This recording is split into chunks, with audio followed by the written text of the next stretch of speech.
Welcome to Between the Shelves. I am your host, Alex, and I'm very excited about this week's episode because I have two new faces joining us in the studio. This week I'm joined by teen librarian Angela. Welcome. Hi. And our tech services librarian-to-be, Jillian. Hi Welcome. everybody. Thank you both for being here.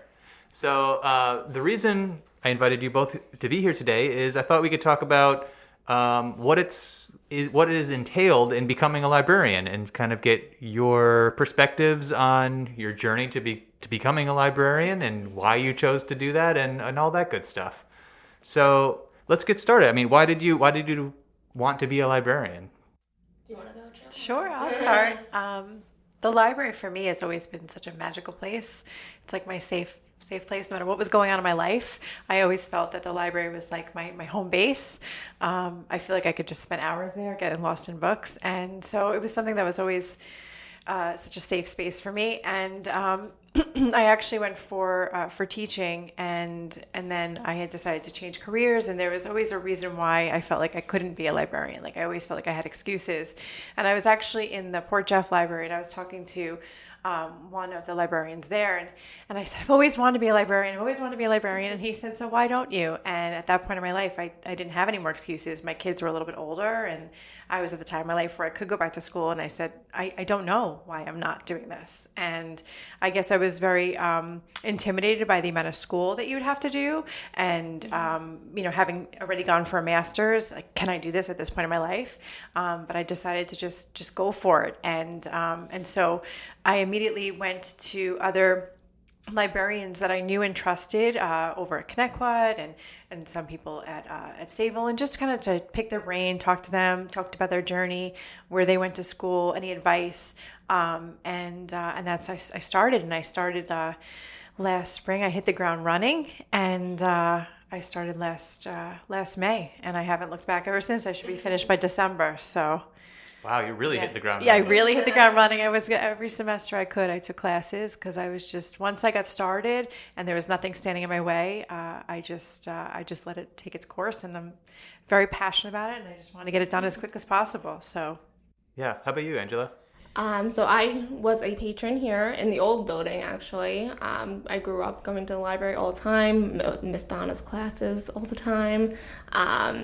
And I kind of stopped when I was a teenager, but then my neighbor worked at the local library, Sayville Library, and I decided to apply to become a page, and she was able to kind of put in a good word to Donna for me, and then I was able to start here when I was 16. It was sadly Joanne who passed away a few years ago. But yeah, so I've been working here for 8 years now. I was a children's page for 4 years, and then I was a teen clerk for 2.5 years, I think, and now I'm a teen librarian trainee. So that's the trainee position is that I'm still in school, so I will most likely graduate next year. So next May I will be graduating. And yeah, same thing with Jill. I love the library. I always loved coming back when I was little, and then when I started working here, I was like, oh, I actually would really like to do this as a career. And I was kind of back and forth when I was in college. I wasn't sure what I wanted to do. It was kind of always in the back of my mind, becoming a librarian. I wasn't sure if I wanted to pursue a different area, like business or something like that, because my undergraduate degree is human relations. So to become a librarian, you can have any undergraduate. You just have to have a graduate degree. So I took a semester off after I graduated, and I started working at Adelphi College and in their library. And I was like, why aren't I in school? So I decided to go back to school. Similar situation. like why am I not doing this? Like what? Yeah, I had a similar experience to you, Jillian, where I always loved libraries. They were like a place I gravitated towards my whole life, but I never thought of it as a career. I don't know why. Just a librarian never felt like a real, not attainable, but it just, I don't know, it never crossed my mind to be a job until I met a librarian and actually talked with them, and they're like, no, it's a real job, and this is what you have to do. So yeah, and then it dawned on me, and then once that clicked, I was just like you, like full speed ahead. signed up for grad school, never looked back, and yeah, best job I've ever had. Yeah, but that's funny. So Angela, you've had other jobs. Yes. But you started at 16 Yes. at Save a Library, and I've been here now in August. It's going to be 8 years. wow. So yeah, I didn't expect to still be here 8 years later, but here I am, and I love my job. Yeah, I've had other jobs. I worked at a law office. I worked at my college. I worked at a Delphi college, and I have another job right now. So I've been part-time for all my 8 years. But yeah, this is the job I love the most. I love hearing about the journeys people take to deciding to become a librarian, because there are so many paths that lead to the library. Like, every librarian I've met has a different degree and a different work Absolutely. experience. You know, like I was a cook for many years. I've talked about this on previous episodes, so I apologize. I'm repeating myself, that's but okay. I have done everything under the sun. And I ended up in a library, and I'm sitting next to somebody who has a master's degree in anthropology. And, you know, it's just fascinating that all the different experiences that make up the library staff, which is great. You have to have a well-rounded Absolutely. experience. And I think there's one thing that we all have in common is that we all have that passion for learning. You know, we all love to learn. And I think that it's just like such a natural progression to want to instill that in everybody, share our love of knowledge and our love of information. So Lifelong learning. absolutely. I actually was a teacher previously. I have my undergrad in education, elementary, and my first master's was in literacy. So for me, it was kind of like when I was making the decision to go for a librarian, I was like, I don't know why I didn't think of this sooner. You know, that was my one regret, is that I wish I had thought of it sooner, because it's such a natural choice for me to be, you know, in this library. But yeah, now I'm here. Yeah. My undergrad is in business as well. Oh, really? Yeah, so that was funny. I didn't know that about you. Yeah. Small yeah. business management is what I think I didn't know what I wanted to be either when I went to undergrad. I was kind of just like, all right, this is the next thing you do after high school. Mm-hmm. And I bounced around. I did computer engineering, I did computer science, I did graphic design, and I finally settled with small business management. I think that was just the quickest route to getting out of school at that point for me. Which is why that's what I ended up with. But yeah, it's funny that. Yeah, I really didn't know what I wanted to do during undergrad. I was like, yeah, I guess I'll be a children's librarian. And then once my last year, I was like, no, I don't think so. And then I started applying to jobs, like business jobs, and I was not getting any responses for like 2 months. And so then I did finally hear back from the college, the Delphi College, and I was able to start in their library. And I was considering becoming a college level librarian, but you have to have 2 master's degrees for that. So you have to have a librarian master's degree and then a specialized degree. And I'm like, I don't think I want to get 2 graduate degrees. That's a lot of work. It's expensive too. And expensive, Yes. very expensive. A lot of time consuming too. Yeah. So, oh, sorry. Did you? No. So yeah, I just decided to apply in, January 2021. So I've been in school for the past year and a half. Yeah. So where are you going to school? Did you say you're to your library school? I'm going to Queens College. Queens College? Yes. Yeah, I'm actually at the University of Wisconsin at Milwaukee. And that was something that I wasn't really sure as to where to go to pursue the degree. And that was something that I had spoken to other local librarians as to where they had gone. They had very positive experiences. They were able to do asynchronous. That was something that was very important for me because I do have young children and I wanted to be able to have flexibility in my schedule. And so I like the ability to be able to kind of make it on my terms and still do the coursework and participate as needed. So again, took any of the hurdles that could be those obstacles out of the way for me to make it possible for me to get this degree. I also did my grad school online. When I initially enrolled in grad school, I was living in Rhode Island, and the next closest school that offered a library science master's degree was in Boston, which was 2 hours away. So I was not going to do a 2-hour commute with a full-time job. So online was what I was left with, but I found an asynchronous program. I went to Simmons University in Boston. Oh, I looked into that. Yeah, I have nothing bad to say about Simmons. As a matter of fun fact, I actually graduated with Jen, our director's son. Oh, that's funny. So Jen was at my graduation. This is way years before I even applied it to Sayville. No, she pointed you out. And Yeah. she said, I know I Something want about Yes. that one. Yeah. I want him Yeah. on our staff. But I had a great experience with my online degree. I loved the asynchronous nature. I would wake up. I'm an early riser, so I'd wake up, open up my laptop, drink my coffee, do some schoolwork, and then go to work, come home, do a little bit more. So I don't know. It worked with my schedule. Absolutely. The one regret that I have for doing it is that so when I first had gone for my degree, I wasn't quite sure as to where I wanted to be placed. If I was going to go and pursue a degree as a public librarian, children's. I knew I wanted to work with the children's population, the younger, or if I wanted to pursue school. In my situation, because I happen to have the prior degrees in education, I wanted to pursue that degree as school. But by the time I had made that decision, I was already enrolled in the school, and I was already in the program and loved it, and I went for it. That being said, because it's an out-of-state program, because it's in Wisconsin, you have to be very savvy to know the requirements of the New York State education and what you need to do to get your certification. There are some things that are similar, but there are some things that you have to be on top of. And in hindsight, I perhaps would have chosen a school in New York for my degree, had I known I was going to specify as school media. Just something that I didn't know at the time when I first applied, when I was kind of just taking initial classes. So that's the next thing I wanted to talk about is what specialization are you going for? You said school media. Angela, you're also going for school media. Is that right? I so am. Would you like to explain to our listeners what that specialization of library science is? Yes. So library school media specialist is a different degree than a library science degree. So they are at Queens College, they offer both.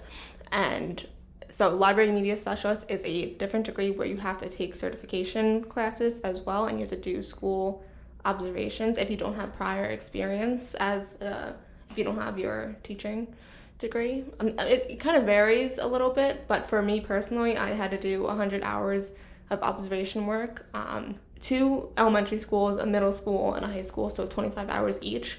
I completed that all last year. That was attached to my classes, and then I'm going to have to do student teaching next year, which will be 20 days in elementary school and 20 days in a high school. So that will be during my spring semester. And then I'm going to have to take certification tests as well after I graduate.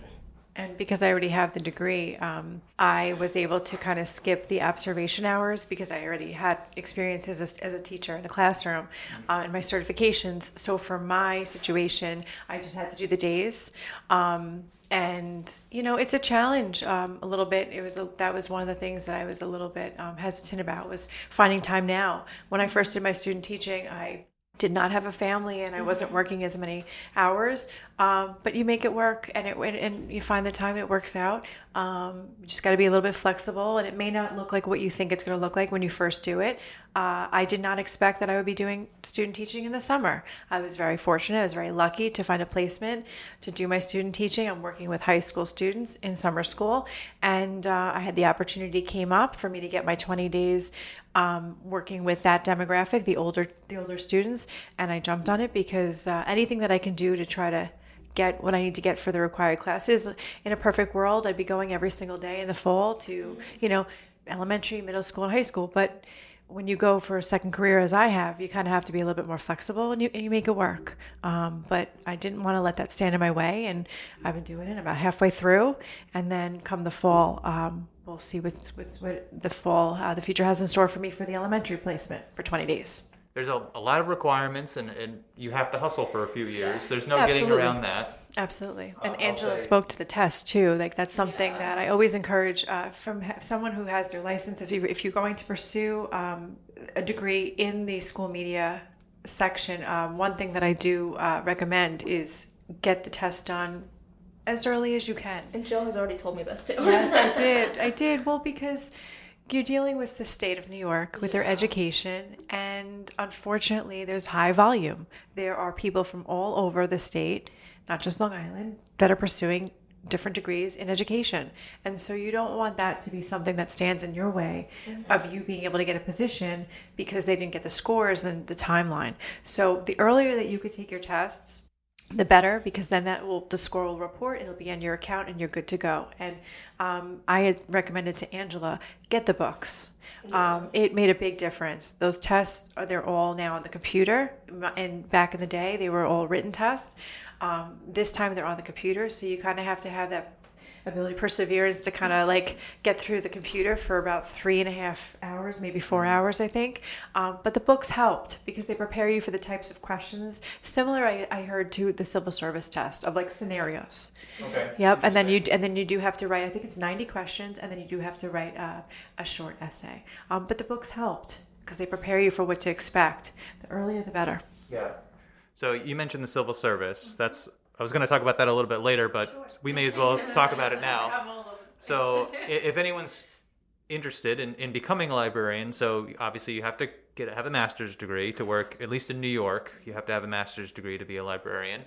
And then it is a civil service job. So at Sayville, we're in Suffolk County, so you would have to take a Librarian 1. You would start out as exam from the Suffolk County Department of Civil Service. They offer it every 2 years. So when I graduated, unfortunately, I was on the off year, so I had to wait a whole year before I could even take the exam. So that was unfortunate. And then the pandemic hit. So then that 2 years became 3 years. They pushed it back a year. So I had to wait another year before I could take the 2 exam, if I remember correctly. But anyway, so yes. So you do have to take the exam. You get your score. You get ranked based on your score. And then as jobs open up in the county, they send them out to the top scorers and work their way down. So it's an evolved process. It's a slow process. They're not the best process, but it works because there is a high volume. There's a lot of competition for jobs. Right. There are only so many libraries, and I think, if I recall, the last time I took the one test, there was probably around 400 people who took it. And there's 40 libraries in Suffolk County. Right. And it's being a librarian is a job you can do until you are horizontal. So the openings don't come around. Well, and I think it also speaks to the nature of the job is that when you're in that job, we spoke to this when we first started our podcast, is that a lot of these people are where they want to be. A lot of these people are very passionate. So it doesn't necessarily feel like a traditional job because you love where you work. You love where you are. You love what you do. That's true. That's a good point. I mean, it's a dream job for a lot of people. So it's not like you have that end of sight where I can't wait till I retire. With librarian, you don't really have that same feeling, that same sentiment, because you like doing what you do. Yeah, and we're kind of getting off a little bit off topic, but it's a great job because it's always changing. Yes. So it's never a dull moment in a library. I mean, you might have an idea of what a library is like from watching movies or something where it's just a quiet place where people read. It's not. Every week I'm doing something new. Like when I went to grad school, I didn't think I'd be doing a podcast or running a makerspace. Like I didn't even know what a makerspace was when I went to grad school. But now I'm fixing 3D printers. Like I didn't think that would be a thing.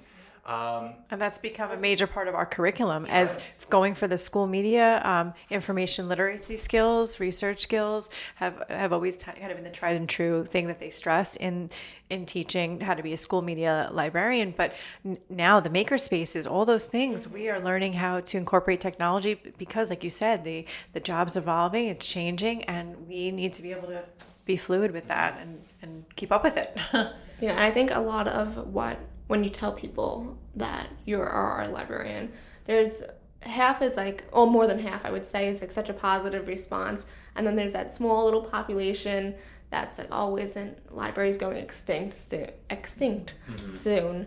And it's, you come into the library and you see how many people are using it and you see how many people you interact with a day and how it's so much more than just books.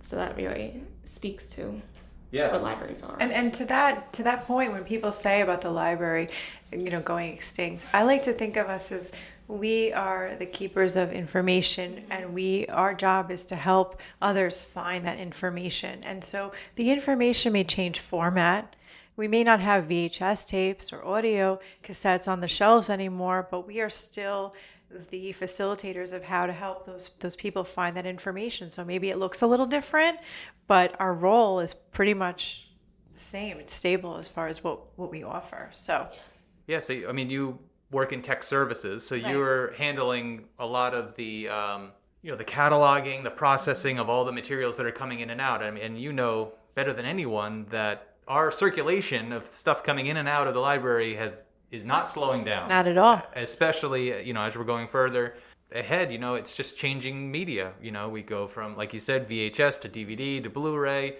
Now we have ebooks and e-audiobooks that we're putting out. We have video games now.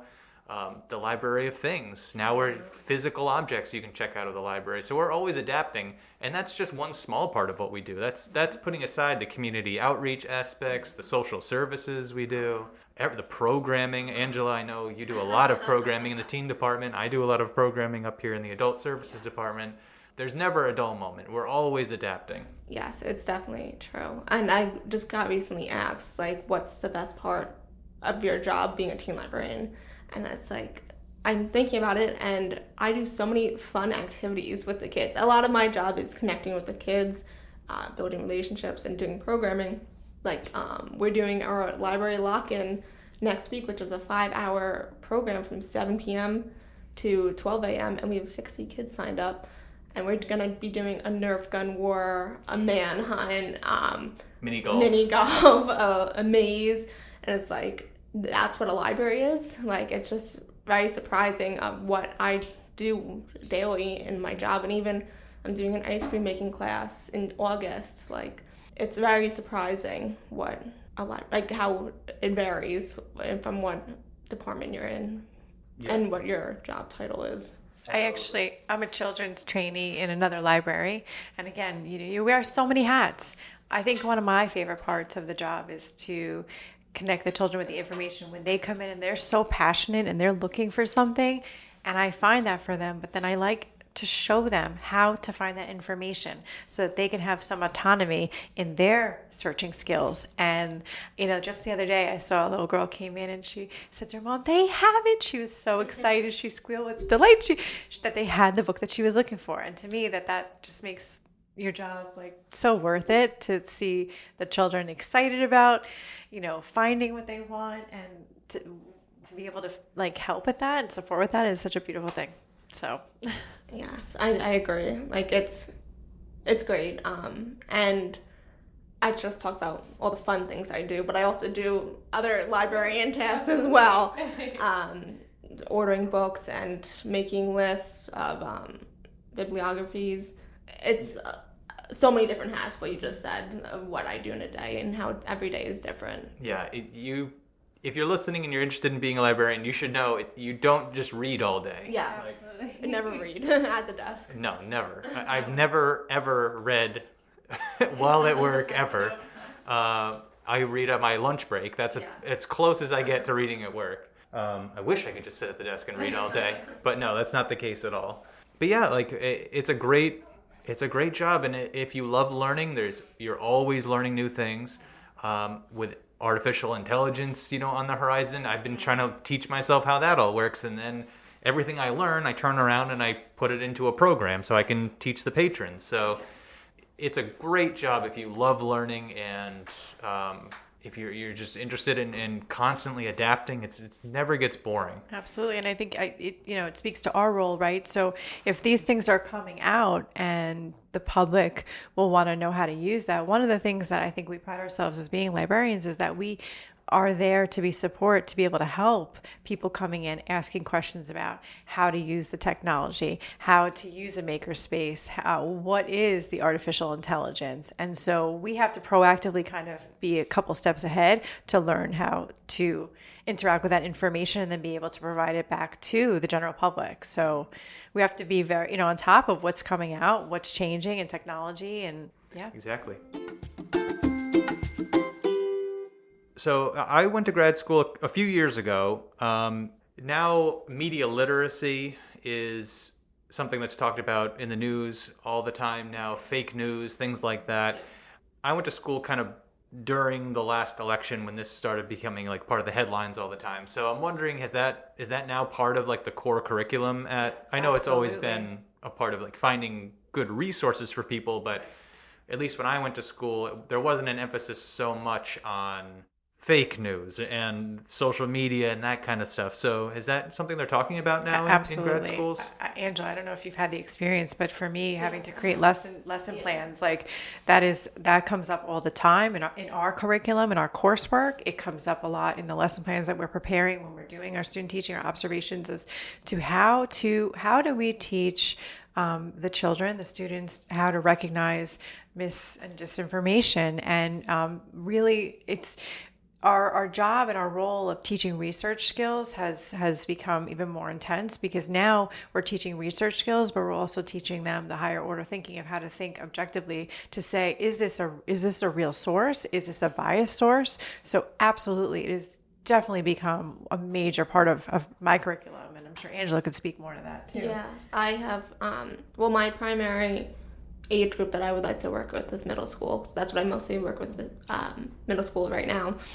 So I have created lesson plans as well, targeted towards middle schoolers, of confirmation bias and how to cite a source, and just looking out for correct sources online. Because if you just Google something, there's so millions and billions, or I don't even know how much, of search results come up, and it's important to not just look on the first page, but to look around. Right. And yeah, I've done multiple projects about media literacy. So one of the things that I've been learning a lot too in our coursework is how to implement the VRC, the Virtual Reference Collection, in districts. So there have been, I've had opportunities to teach lessons where we're teaching the students how to interact with the VRC. So every school district on their library page has a link to how to log into the virtual reference, and our role is to teach them how to use each type of reference, a database like you would almost see in like a college, like an EBSCO and ERIC, but how to use those things to create research, how to gather sources, how to use them to get the information that they need in their research or their lessons, whatever they need. So that's a major role that we've also had, was to teach them how to use that information and how to get reliable sources, because the generation that we're working with right now gets a lot of their information from social media and the influence of that, as well as Google. I'll just use Google, and nothing against Google, but if they're looking for scholarly research, a lot of times they don't have the skills. So that's something that we're definitely developing, is teaching them the skill set as to how to use, even if we're navigating Google, how to, like Angela said, scroll down, look for better information, how to use the Booleans, how to use the advanced searches, as well as using real reference databases in the virtual reference collection, the VRCs. That's actually... how to use the database and database management is actually the specialization that I went to school for. So I was not a school media librarian.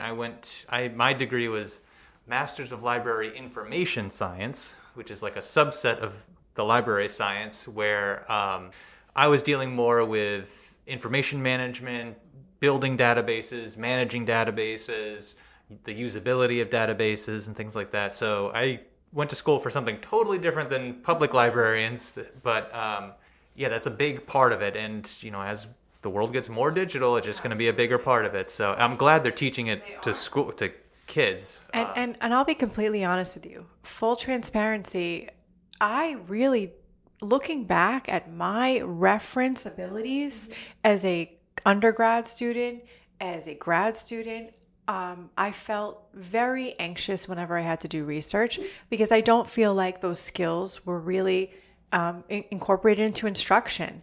And I feel that a lot of my peers, there was a deficit in how to do research, how to find accurate research, how to use Booleans, how to use limitations to get the research that you really needed. And it wasn't until I went to pursue this degree that I learned all about the information literacy skills and kind of felt like, wow, there was so much that I didn't really get. So it's really nice to see that the shift in education has been to support students. I was going to school at the time where we were still using regular card catalogs and things like that, and the evolution of that. But just doing research in general, that was a big deficit. And I think that's what contributed to a lot of my anxiety whenever I would have to do a research assignment. So I love that it's shifted to teach students how to use it and how to find that information, because I feel like that was definitely something that I never really got as a strong foundation when I was going. So the librarian role has really evolved to better support information literacy, media literacy. Yeah, and it's going to keep evolving. I mean, you mentioned teaching kids how to cite resources, and now just because it's on the forefront of my mind, with artificial intelligence and chat GPT and things like that, kids are starting to use this. They now have an app on iPhones. You can just download the chat GPT app and start going. But the thing with a lot of these artificial intelligence generators, they don't cite where they're getting the information from for legal reasons, because a lot of those places they're citing from don't want their information being farmed for these artificial intelligence machines. But like, for instance, with chat GPT, you could ask it, a question about the Civil War, and it'll give you an answer, and it might be accurate, but it's not telling you where it's getting the information from. So can you even use that as a source? I would say a teacher should probably say no, especially because the artificial intelligence is not always correct. Well, and so that's as a challenge for us who are embarking as school media librarians, right? We're hearing a lot of this as to how students are getting their information and using this for instruction. And it's moving at a very quick, fast-paced situation, and we're trying to keep up with understanding what you can do with it at the same time that students are using it. And so, it's definitely going to be a little bit of a learning curve, just like when social media kind of exploded and we saw the influx of the TikTok and Instagram and how they were getting their information from that way. It's the same thing. It's going to take us, I think, a few years to find our sweet spot as to how we can utilize this as in the best possible way in good situations. But right now we're still kind of in that testing zone of who's using what, how are they using it, and how can we support them to use it in a positive way and not just you have to be careful of plagiarism and finding it. Honestly, I'm interested in seeing how schools will handle the chat GPT this upcoming school year, because it has really boomed like in the past few months. But I'm not sure if this is true. You can fact check me on this, but I just saw something that Microsoft Word is now going to include an actually I forget what it was. It's an artificial intelligence feature on Microsoft Word. So students could anyone could easily. I'm not surprised, because Google Docs is already doing that. I know Google has. I know Google's like right there. They're almost ready. And I don't know if you've seen this as well, but I've seen it in my syllabus about discouraging the use of it. Oh, no, I have my syllabus from the school. And in my school, pursuing my degree, I've seen it in the classes where the teachers have actually said, this is not permitted, do not even try. Because I guess this is not unique to middle school. Yes, exactly. Yes, yeah. Even at the graduate level, they're worried about it, so... I would imagine it's easier to catch at an earlier age, because the grammar, the grammar is perfect, the sentence structure is perfect. So, a middle schooler is not going to be writing like that, so it's easy to flag. Whereas an adult might get the information, change a word here or there, exactly, and then be able to use it. But, we have to, as librarians, really stress the importance of finding the information on their own. Can we use this as a source, as a tool? Absolutely. But I think we're also still figuring that out, how to use that, how to incorporate that. But we also have to still teach the ability for them to find the research, because there's limitations to it.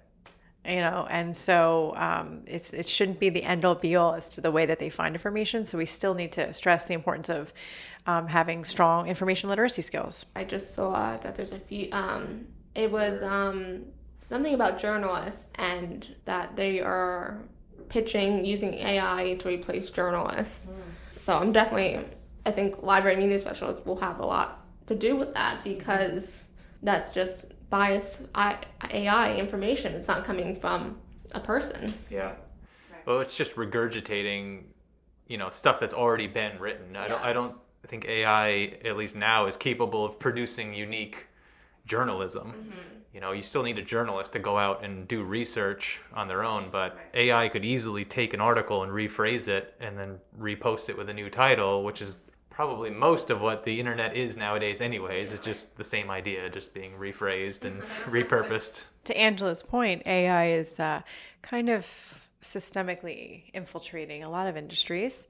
And I think we're on the cusp right now. We haven't really seen what's to come, but writers, actors, journalists, the librarian, all of these, types of jobs that are being impacted by it. So we shall see. I don't think it's all bad, but I think we just have to kind of know how to. Yeah, my take on it is it's a tool like anything else, and absolutely. As a librarian, we can't be afraid of it. We need to wrap our hands around it, wrestle with it, and find out where we can use it and where we shouldn't be using it. Right. I think in a year, 2 years, you'll see AI in the library helping with readers advisory, helping, in a myriad of ways. Helping with social services even, you can ask it a question and it will direct you to a social services department that can help with that issue. Right. But the day-to-day work of a librarian, I don't think will be could ever be really entirely replaced. You can never replace the heart, and you can never replace the empathy and also the creativity. And how it's such a community too. Like the amount of teens that I talk to a day, AI is not going to replace me with having a emotional connection with a teen. Exactly. And actually understanding what they're going through. So it's definitely in that way, and in programming too. Well, I mean, I can't say they can't because anything is possible. But it's all been like when the internet came out, it didn't replace libraries. Yeah. It freed up librarians to do other things. Right. It took a lot of the labor-intensive research that we'd have to do to go to the reference section and find out what the capital of Panama was. That is now instantaneous. It gives us more times to develop programs, to develop outreach program, to do all sorts of new things. So, yeah, I think it's just going to let us to evolve. Right. And I think that for those that are looking to pursue a degree as a librarian, I think that my biggest piece of advice would be to come in and talk to a librarian and get to know really what the role entails and how our job is ever changing, because like Angela spoke earlier about how people think that they know what we do, but we are ever evolving to keep up with the information. In the past 30 years, how quickly that's changed information and the way we access it. So I would always encourage anybody that's interested in pursuing this type of degree to come in and talk to us and see what it looks like. Yeah, absolutely. I'm sure, Angela, working in teen department, you've probably spoken to some teens who don't know where to go next after high school. Yeah. I've certainly spoken to a number of people in their undergrad school who wanted to know what being a librarian is like, and I'll tell them the good, the bad. It's mostly good, but I'll be real with you. So yeah, reach out. My email's in every episode description, so feel free to reach out to me. I'll pass it along. I mean, I know from personal experience. I've come to you, Angela, for help with things. I've come to you, Alex, with help, for things researched. So yeah. Great. Do you have any advice? This is a good sentiment, I think, to end this segment on. Yeah. I meant to say this before when you were when Jill was talking about her experience, but I just have I give so much credit towards parents who are going back to school, adults that are going back to school. I took that one semester off, and I was like, I never want to go back to school again. School it's very stressful. It's a lot. It's always has the added element on top of working. So I give so much credit to adults that go back to school. There's people in my classes in their 40s, 50s, and they come in and they say, oh, this is my first graduate course. I'm very, very scared. I haven't been in school in 30 years. But so I give so much credit. And I was fresh out of undergraduate when I went to graduate school. So it was more of an ease for me, but I can definitely see how hard it would be to go back to school. Thank you. So, but it's never too late. Nope. No, it's never too late. No. I took almost 8 years in between my undergrad and my grad. I was very rusty in academia, but you pick it up quickly. And I did my whole grad school on a $200 Chromebook. So Same. you don't. Yep, absolutely. You don't need to be a tech whiz. You can do it. And even if you don't have a laptop, you can go to your local library. Well, that's what I was going to say. There's been many times where I've brought my laptop here, or I've borrowed from you, Alex, to do some stuff in one of the quiet rooms. So, you make it work. Yeah. So let's take a break, and when we come back, we're gonna change topics entirely. We're gonna be talking about what we're into right now. All right, we are back. So let's end the episode with talking a little bit about what we're into. So I like to include this segment because we get to learn a little bit more about the staff that works at Sayville Library, and we've learned some pretty interesting things. So do either of you want to start? Go first? Yeah, I'll start. So I recently signed up for the Sayville Summer Running Series. So it's 6 5Ks during the summer. So I just finished up my 5th one last weekend, and so I have the 6th one in a few weeks, and that was definitely a challenge for me. It was my first 5K. I do run regularly, but I'm usually like a 1 mile and done. So that has been something I've been doing the past 2 months. So it's been a challenge, but it's rewarding. This summer of all summers, Yeah. it seems like Very unusual. muggy. This has been a tough summer to get started. Yes, there was one on the 4th of July, and I did not do good on that one. It was so hot and humid, and there was no shade, and so I ran a mile and a half, and then I just walked the entire thing after. Yeah, I feel like just stepping outside is a challenge this summer, let alone running, what is 5K, like almost It's 3 3.1 miles. 3 miles. miles? Yeah. Okay, 3.1. Yeah, that's good for you. I give you so much credit. I ran an entire one. Like, I haven't stopped for one of them, but I have had to take breaks. Do they have water stations, I hope, They along do. the way? But I carry my own water, so, because I like to hydrate. Yeah. Good for you. Thank you. That's Amazing. very impressive. I should not have gone second. Oh, no. I just love art so much, and I love to read. So now with schoolwork and the demand of like all the reading that we have to do for school, I've been just reading as much as I can audiobooks to try and get it in wherever I can, and in the car or wherever. So that's how I can still get my reading habit in, which is good and different. It's a different type of reading, but I'll take whatever I can get. And art, I love to do art. I love to do all different types, pen and ink, watercolor. I like to create earthworks using materials I find, like shells and driftwood, and I do macrame with those. So I love to do that. Any type of craft or art I love to get into, and whenever I can.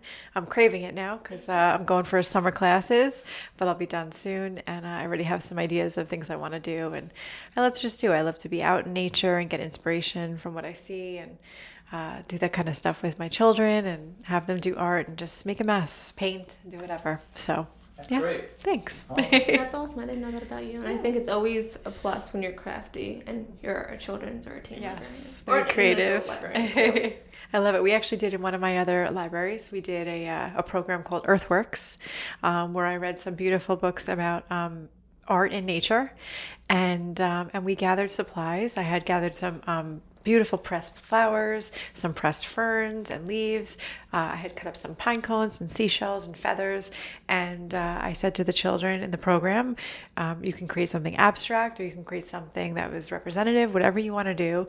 And the kids had such a blast. They made beautiful pieces of artwork. We used tacky glue to tack it down. We used a canvas that we flipped, so we had the natural frame, so it was kind of like almost like a shadow box. And I just, I'm all about sustainability, just like our library, and all about like nature and reusing and stuff like that. So the kids had a blast, creative art out of materials they find in nature. That's great. So thanks. Thank you. So the thing that I'm into right now is a book I just finished.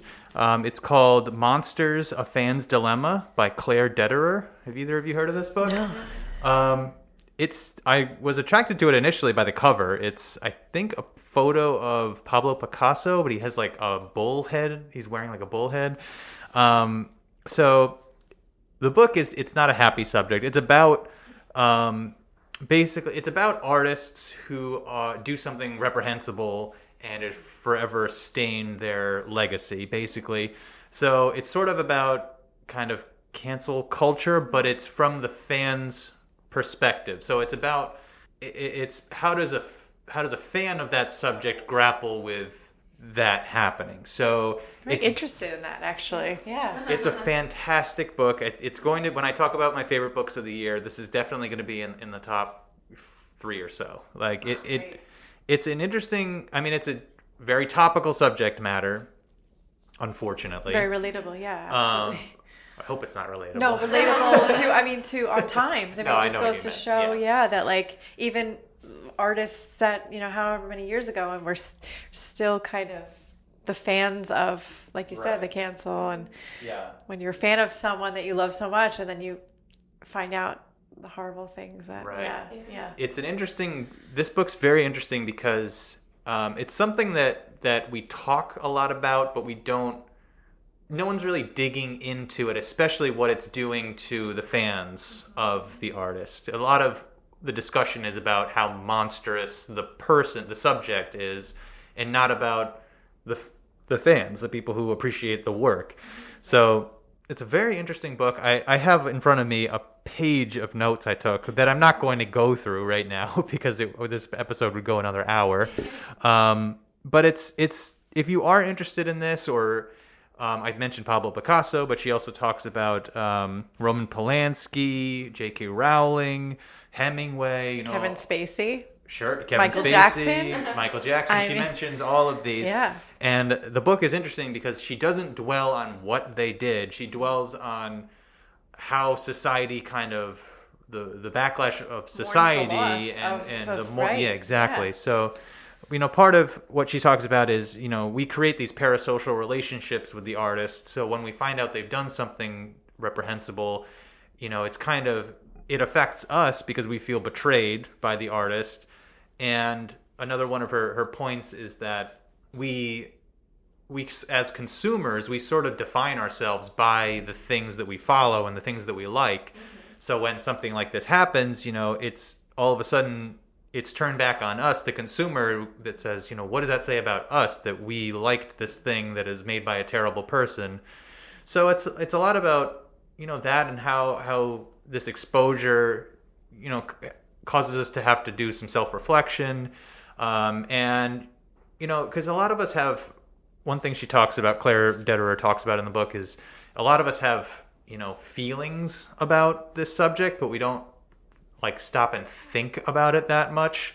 So this book is really focusing on that, on the nitty, what does it actually mean to grapple with the art? I don't know. It goes into, it's not the surface conversation. I don't know. It was very interesting because she brings up a lot of points that I never, really stopped and thought about. For instance, does the work the artist did before they committed the act, is that tainted as well? If you're not financially supporting the artist, can you still enjoy the work? For instance, if you get it from a library, or if you steal the artwork, can you still enjoy it, or are you still helping? Or even, is it even a problem to support the artist? Is it okay to say that you still like the music, the art of the artist? And it's a great book because the author herself admits that she still likes Roman Polanski movies, and she still likes Woody Allen movies, and she still dances when a Michael Jackson song comes on. So it's almost like a memoir of her grappling with these own things, as well as also bringing up the subject and bringing some points to reflect on. So I'm just looking at my notes here right now to see if there's anything I missed. I'm very interested, and I would really love to read that because I've definitely. Those thoughts have definitely crossed my mind, especially as, in recent years where things have come out and you hear about celebrities and things that are not aligned with your values and your beliefs. And it's kind of been very shocking. And then you're left with, well, can I still like them? What if I do still like them? What do I do? And it's definitely that's something she back and forth mentions too, is is liking a piece of art a moral or ethical choice? Or can you like art without making a moral or ethical stance? And that's sort of where she gets into like the cancel culture part of it, where she's like, you know, if you don't denounce the artists, like all of us, you're not considered an ally with the cause. So I don't know. It's a very interesting topic, and I definitely recommend everyone should read this if they do have thoughts or feel conflicted about one artist or another. I think this will help you grapple with those questions a little bit.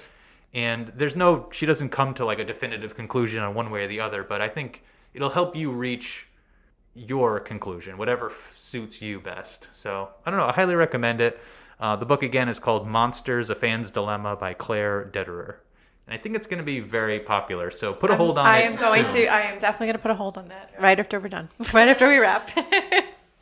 All right. So I'm sorry I had to end the episode on another downer note. I feel like that's par for the course for this. I always bring up something that... Well, no, I think if we end the episode on a positive, we'll look at the silver lining, is that within that book, you can do self-reflection. And within the library, that's always our goal, is to look at things from different viewpoints, find information, and, you know, reflect on that. So... try and turn the silver lining on that. Yeah, exactly. Yes, thank you. All right, well, thank you both for joining me. I hope your first podcast wasn't painful, and I hope you can come back again for a future episode. Maybe we can talk about something fun. Yeah. All right, thanks. Bye, everybody. Bye.